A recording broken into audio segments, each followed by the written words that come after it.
का दिन बाजार के लिए बेहतर संकेत वाला है। तो ईटी नाउ स्वदेश आपको मार्केट के महारथियों से उनका नजरिया आप तक पहुंचा रहा है ताकि आपको बेहतर रणनीति बाजार में बनाने में आसानी हो। और इसी कड़ी में मार्केट के महारथी इस खास सेगमेंट में हमारे साथ जुड़ रहे हैं।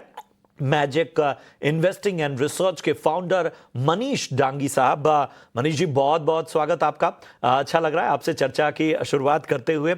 और बाजार में सब कुछ आज अच्छा है। एक तो जीएसटी में कटौती का जो फैसला है उसको बाजार जाहिर सी बात है आज उस पर रिएक्ट कर रहा है और रिएक्शन बेहतर है। यहाँ पर वैल्यूएशन भी कहीं ना कहीं वाजिब नजर आ रहे हैं। बहुत सारे ऐसे सेक्टर हैं खासतौर पे ऑटो और कंजम्पशन थीम जहां पर नजर रखनी चाहिए। ओवरऑल इस बाजार में आपका एक्सपर्ट नजरिया, पहली टिप्पणी, शुरुआती कॉमेंट्स आपके क्या होंगे? प्रशांत, धन्यवाद एंड गुड मॉर्निंग टू स्वदेश के सभी दर्शकों को। ये तो ऑफ कोर्स काफी दिनों बाद एक खुशी वाला दिन है कि generally better macro setup build हो रहा है। गवर्नमेंट का जीएसटी के संबंधित जो मूव है वो लॉन्ग पेंडिंग है और सब्सटेंशियल है। उसको आप रिफॉर्म की तरह से देखें तो एक तरीका है, बट बेहतर तरीका उसको ये देखने का है कि जो लोअर एंड पे कंजम्पशन स्ट्रगल कर रहा था, खास करके स्टेपल का वॉल्यूम ग्रोथ अगर आप देखें तो वहां पे सर्टेनली इंप्रूवमेंट आएगा। कार सेल्स स्ट्रगल कर रही थी, वहां पे इंप्रूवमेंट आएगा। सो बेसिकली ये उस सेगमेंट को एड्रेस कर रहा है जहां पे जो प्राइवेट कंजम्पशन को लेकर के जो स्ट्रगल था वहां पे सर्टेनली चीजें बेहतर होने वाली है। ऑफ कोर्स वीकेंड में हमने जो देखा, जो ट्रम्प साहब का जो रिप्रोचमेंट है, मेरे ख्याल से जो पीक स्ट्रेस है इंडिया को लेकर के ट्रम्प से रिलेटेड, वो मेरे ख्याल से पीछे हो गया है। यहाँ से चीजें बेहतर होती चली जाएंगी। हालांकि बड़े ही वॉलेटाइल पॉलिसी मेकिंग है यूएस में, बट चीजें यहाँ से बेहतर होंगी। उसके साथ साथ ऑफ कोर्स अभी मॉनेटरी पॉलिसी इंडिया के अंदर को थोड़ा स्पेस ज्यादा मिला है, बिकॉज जीएसटी के कट की वजह से इन्फ्लेशन भी 40-50 पैसा कम होगी और उसकी वजह से शायद आरबीआई को एक 25-50 बेसिस पॉइंट ज्यादा काटने का मौका मिलेगा। तो चीजें जो काफी सारे मूविंग पार्ट्स हैं वो जनरली बेहतरी के तरफ मुड़े हैं और उसकी वजह से एक जो क्विक व्यू अगर मार्केट का देखूं एट मार्जिन, इन सब के बिना जो था वो ऑफ कोर्स उससे बेहतरी हुई है। I think interest rates India के अंदर फर्दर नीचे जाएंगे और मार्केट में थोड़ा सा एक लगाम लगेगी, क्योंकि इंडिया बहुत अंडर परफॉर्म कर रहा था रिलेटिव टू इमर्जिंग मार्केट्स।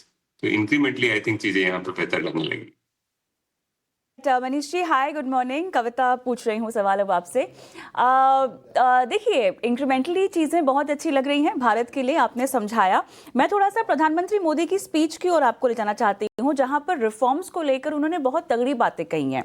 उन्होंने स्ट्रक्चरल रिफॉर्म का जिक्र किया मनीष जी, उन्होंने पॉलिसी रिफॉर्म का जिक्र किया और उन्होंने प्रोसीजरल रिफॉर्म का भी जिक्र किया है। ये कितना गेम चेंजर हो सकता है? आपके खुद के जवाब में आपने कहा कि टैरिफ की जो अनिश्चितता है, जो परेशानी है, अब वो थोड़ा सा पीछे होती हुई और उसके आगे जीएसटी रिफॉर्म को लेकर जो ऐलान हुए हैं वो अब ज्यादा बाजार को दिशा दे रहे हैं।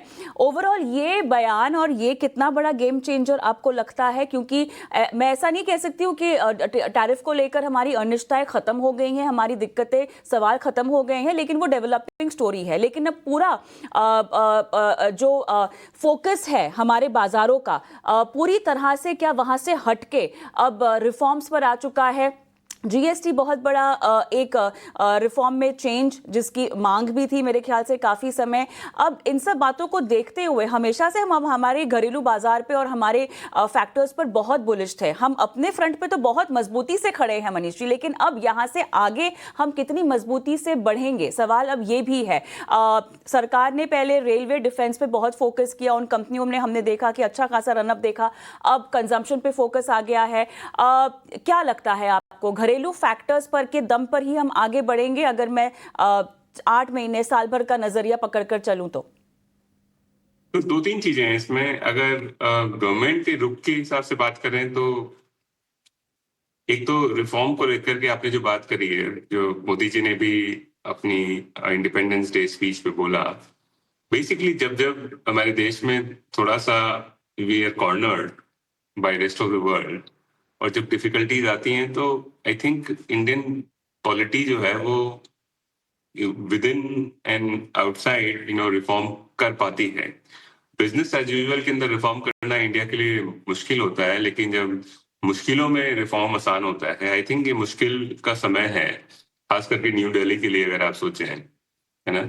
तो उसकी वजह से मेरे ख्याल से आपके पास में शायद उपाय नहीं है, और उस सिचुएशन में कई सारे देश कुछ नहीं कर पाते हैं, लेकिन इंडिया रिलेटिवली बेटर बिहेव करता है। सो टू दैट एक्सटेंट जीएसटी का जो कंसोलिडेशन एक रिस्क है गवर्नमेंट के फाइनेंसेस को लेकर के, लेकिन उस रिस्क को बाइट किया इस गवर्नमेंट ने। सिमिलरली बहुत सारी दूसरी चीजें अगले 3-6 महीनों में गवर्नमेंट को करनी पड़ेगी, सो दैट इंडियन ग्रोथ और इंडियन सोवरेनिटी को वो सिक्योर कर पाए। सो उसके चक्कर में बहुत सारी चीजें, जैसे कि सेमीकंडक्टर्स को लेकर के जो बड़े अनाउंसमेंट हुए हैं, और सिमिलरली मैन्युफैक्चरिंग में कुछ और स्पेसेस में असिस्ट करने के लिए कि हमारी जो रिलायंस है रेस्ट ऑफ द वर्ल्ड पे कम हो, हम आत्मनिर्भर बने। सो उसको अचीव करने के लिए जो भी करने की जरूरत होगी वो आई थिंक गवर्नमेंट करेगी। दूसरा ये है कि गवर्नमेंट पिवट करी है केपेक्स से कंजम्पशन में। जो पहला 8-9 साल मोदी गवर्नमेंट का था, वो पूरा का पूरा केपेक्स पे फोकस था। अब इस वक्त जरूरत, क्योंकि देखो किटी एक छोटी सी है, जो भी किटी है, जितना पैसा है, अगर 100 रुपए गवर्नमेंट के पास में है, तो या तो वो रोड बनाने में लगा सकती है, या फिर आपको हाथ में पैसा देकर के कंजम्पशन हेल्प करने में कर सकती है। तो इसलिए जीएसटी के कट से लोगों को ये नहीं सोचना चाहिए कि देश की ग्रोथ बढ़ जाएगी। जीएसटी के कट से जो प्राइवेट कंजम्पशन जो काफी स्लो हो गया था वो बेहतर हो जाएगा, लेकिन उसको कॉस्ट जो है उसका वो जो पब्लिक केपेक्स है उसको देना पड़ेगा। सो इन एग्रीगेट देश उससे ग्रो नहीं होता है, लेकिन क्योंकि इस वक्त जरूरत थी कि प्राइवेट केपेक्स को स्टिमुलेट किया जाए, तो गवर्नमेंट एक्चुअली काफी एजाइल है कि नहीं इस वक्त जरूरत है। तो उन्होंने शुरुआत मिडिल क्लास को टैक्स कट देकर के दी पिछले बजट में, और इस बार जीएसटी के थ्रू किया। सो इस तरह से मैं गवर्नमेंट के फ्रेमवर्क को देखूंगा। इंडिया के पॉइंट ऑफ व्यू से I think relatively consumption better करेगा केपेक्स से, रूरल बेहतर करेगा अर्बन से, तो lower end of the consumption better करेगा higher end of the consumption से। वाकई तो आई थिंक मोटा मोटी ये लग रहा है कि ये थोड़ा बात सा आपने रोटेशन रिजिक होगा। बिल्कुल बिल्कुल ये बात आपने सही की और कही कि, और जाहिर सी बात है कि अभी का फोकस यही है कि किसी तरह से वो जो खपत वाला जो स्लो डाउन था उसको कहीं ना कहीं टैकल किया जाए।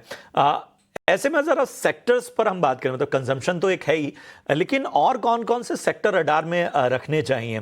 और इसी से जुड़ा एक और सवाल ये है कि आईटी में जो एक काबिलियत थी मार्केट में लीडरशिप लेने की, क्या आपको लगता है कि वो आने वाले वक्त में नजर आ सकती है? किसी तरह के संकेत आपको ऐसे नजर आते हैं, या लगता है कि थोड़ा सा भी कंसर्न रहेगा आईटी में? प्रशांत, एक आईटी को लेकर के जो मेरा बड़ा व्यू है वो ये है कि जो करंट एआई वेव है उसकी वजह से इंडियन आईटी को बहुत बड़ा बेनिफिट हो सकता है। उनका जो पर कैपिटा प्रोडक्शन है वो इम्प्रूव हो सकता है। हालांकि पैराडॉक्सिकली इंडियन आईटी एआई की वजह से Indian IT engineer, software engineer के लिए दिक्कतें होने वाली हैं, लेकिन Indian IT as a complex will do very well. उसका मेरे ख्याल से मार्जिन बेहतर हो सकता है जनरली, बिकॉज एआई की वजह से जो सॉफ्टवेयर में थोड़ा बूम्स आएगा। तो इसलिए मेरा थोड़ा सा कॉन्ट्रेरियन व्यू है आईटी पे। I think Indian IT will actually do pretty well in next 3-5 years। अब उसमें सिर्फ एक छोटी सी दिक्कत यह है कि ट्रम्प टैरिफ की गाज उसके ऊपर नहीं गिरनी चाहिए। इसलिए थोड़ा सा आदमी को केयरफुल होना चाहिए 1-2 महीने के लिए, बट जनरली लॉन्ग टर्म के लिए मेरे ख्याल से ये सबसे बेहतर करेगा ये सेक्टर। दूसरा आई थिंक बड़ा सेक्टर जो है वो बैंकिंग और फाइनेंशियल्स है। उसमें एक तो सर्टेनली बहुत अच्छा करेगा वो है एनबीएफसीज और वेल्थ, क्योंकि खास करके एनबीएफसी जहाँ पे पैसा रेज करने की दिक्कतें आ गई थी, अब अबंडेंट लिक्विडिटी होने से और रेटों के नीचे आने की वजह से आई थिंक एनबीएफसी का जो लाइबिलिटी साइड है वो काफी सॉल्व हो गया है, और मेरे ख्याल से उनको कभी एसेट साइड में ज्यादा प्रॉब्लम होती नहीं है ग्रोथ में। तो एनबीएफसी काफी अच्छा करेंगी। जनरली बैंक्स जो है वो का निम थका सा था बहुत, क्योंकि उनको जो डिपॉजिट ग्रोथ काफी दिक्कतें आ रही थी वहां पे। तो मेरे ख्याल से लिक्विडिटी की वजह से वहां पे भी थोड़ी बेहतरी आनी चाहिए। हालांकि क्रेडिट ग्रोथ बड़ी लैकलस्टर है और थोड़ा सा कंपटीशन भी बैंकिंग में ज्यादा हो गया है, लेकिन जनरली बैंकिंग एट मार्जिन जो पिछले 8-10 महीनों से स्ट्रगल कर रहा था डिपॉजिट ग्रोथ के चक्कर में और रेटों के चक्कर, निम के चक्कर में, वो वहां पे बेहतरी आनी चाहिए। तो ये दो बड़े सेक्टर्स मेरे ख्याल से आप अगर अगला साल 2 साल के देखेंगे तो वो बेहतर करने चाहिए। अहम बात आपने कही है। आईटी हो सकता है कि थोड़ा तात्कालिक रूप से थोड़ी बहुत दिक्कतें रहें, लेकिन उसमें भी ऑप्टिमिज्म एआई की वजह से भारतीय टैलेंट्स और भारतीय कंपनियों के लिए बहुत है। और इसके अलावा बैंकिंग और फाइनेंशियल यहाँ पर नजर रखिए मनीष डांगी जी की राय में। शुक्रिया करेंगे सर, हमेशा अच्छा लगता है आपसे बातचीत करते हुए और तमाम मार्गदर्शन मुझे लगता है कि जो भी आम इन्वेस्टर्स हैं उनके लिए बहुत फायदेमंद होगा। बहुत बहुत धन्यवाद अपना कीमती समय देने के लिए। चलिए, इसी के साथ हमें यहाँ